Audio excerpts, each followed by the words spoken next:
Hey everyone, welcome back to my channel. So for today's video, we are talking all things Christmas tree decorating. A huge thank you to King of Christmas for sponsoring today's video. I'll share how I'm decorating my tree this year, some fun tips along the way, air drums, and of course, a couple mishaps. Stick around, it's gonna be a fun video.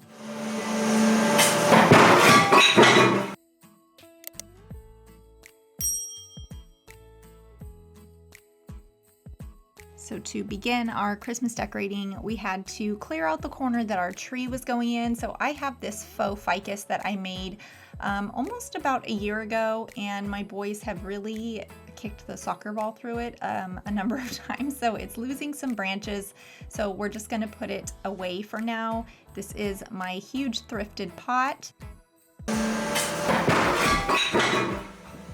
And this is my huge thrifted pot in pieces. So just an FYI, our cat didn't get hurt. He heard the commotion and ran over to see what was going on.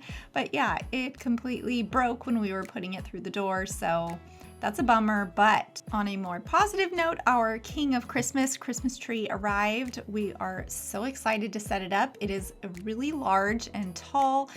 We have sloped ceilings, and this little corner is perfect for a really tall Christmas tree. We thought it would look really cool to do something really large here. So we ordered the 10-foot Royal Slim Fir from King of Christmas. It came in 3 boxes and is so easy to put together. It is pretty large, so they are heavy, but it is pretty easy to put together. I was able to do it on my own. I wanted to go with something a little bit more slim just because this corner isn't really that large of a corner, but it has the height. So I thought something tall and slim would really fit that corner, but also match the modern aesthetic that we are blending into our decor more. This is the tree straight out of the box. It does have a larger base, and it does need to be fluffed quite a bit once it's coming from right out of the box. All of the pieces are labeled A, B, C, and there is a D even.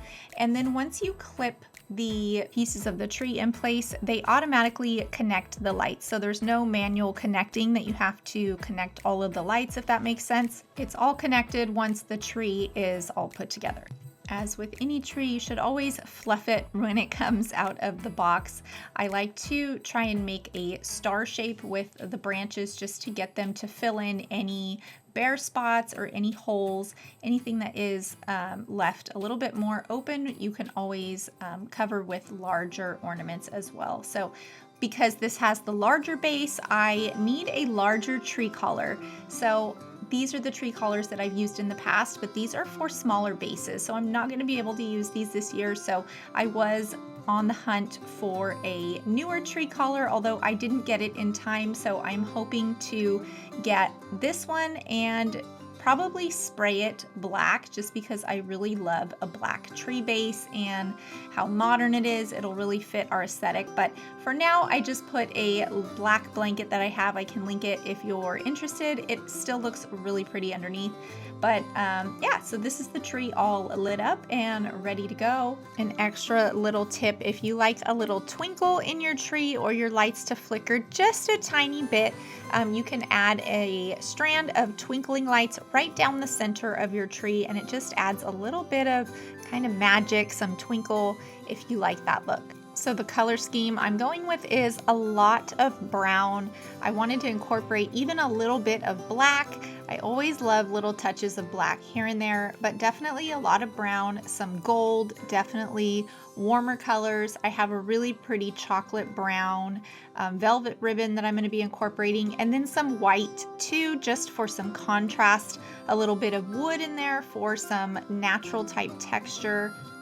I love this color palette. I think it's going to be really pretty, and I like a very kind of more minimal, understated look. Of course, you can always go over with the ribbon and really stuff that tree with lots of stuff, but I am a more minimal person and I feel like it saves a little bit of money too. So I'm going to start with these really large ornaments first. These came from Hobby Lobby, and I'm going to put these more towards the bottom and the middle. These are really large, so I don't want to put these right on the top. They'll look a little out of place up there. So these are a little bit more of a smaller size, and I actually DIY'd these. I can link the video last last year, and I'm going to use them again this year because I love them so much.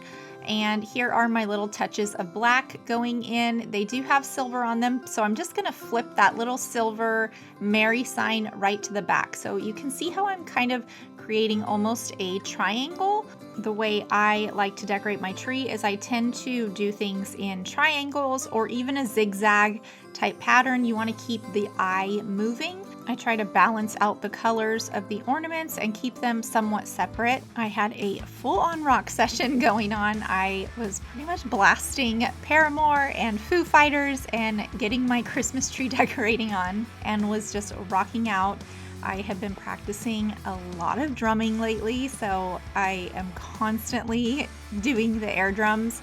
So much fun, and I'm really enjoying it. I would have never thought at 35 I would be learning how to play the drums, but here we are. These cute little wooden ornaments are from the Studio McGee line with Target. I love how these have really modern, clean lines, and then that leather detail on the top is so pretty. These are a paper ornament that came from Hobby Lobby, and these were a DIY from last week's video. These are so adorable. These are also DIY from last week's video. I will link that. This set came from Hobby Lobby. I didn't use the glitter, but I love these brown tones. I also used the chocolate brown velvet ribbon. I can link that in the description as well. And I left the tails really long on the ribbon. I wanted to elongate the tree and make it look even taller than it already is. You can really see the quality of the limbs on this Christmas tree. I was so impressed. It's so full. It has really pretty warm white lights. It is a really solid Christmas tree. I am so impressed. It has a really easy foot switch to operate all of the different lights. There are 1,100 lights on this tree, and they go from the warm white to the colored.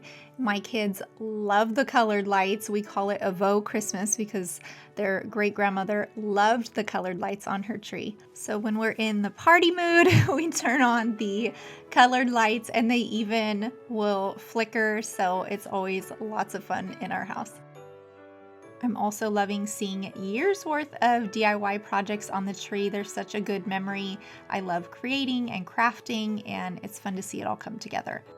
So after so much planning, I'm so excited to finally share the tree with you guys.